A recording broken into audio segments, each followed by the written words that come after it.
South Korean band na FT Island inanunsyang kasama ang Manila sa kanilang Pulse Concert Asia Tour.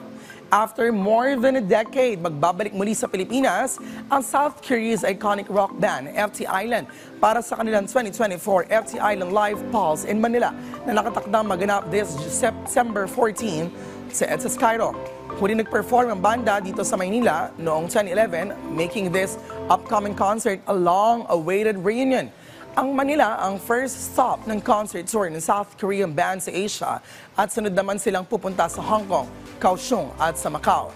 Ang FT Island, which stands for Five Treasure Island, ay nag-debut noong 2007 at sila ay tinuguriang Korea's first idol band.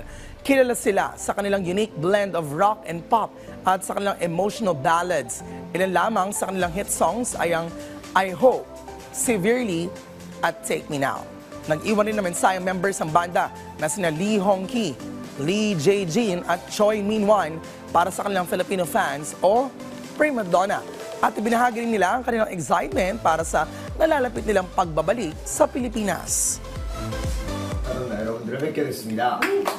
반갑습니다. 마닐라에서 저희 펄스 투어의 첫 시작을 하게 되었는데요. 정말 오랜만에 마닐라 필바론나 분들에게 인사를 드리는 것 같아요. 맞습니다. 2024년 FT 라이브 펄스인 마닐라는요,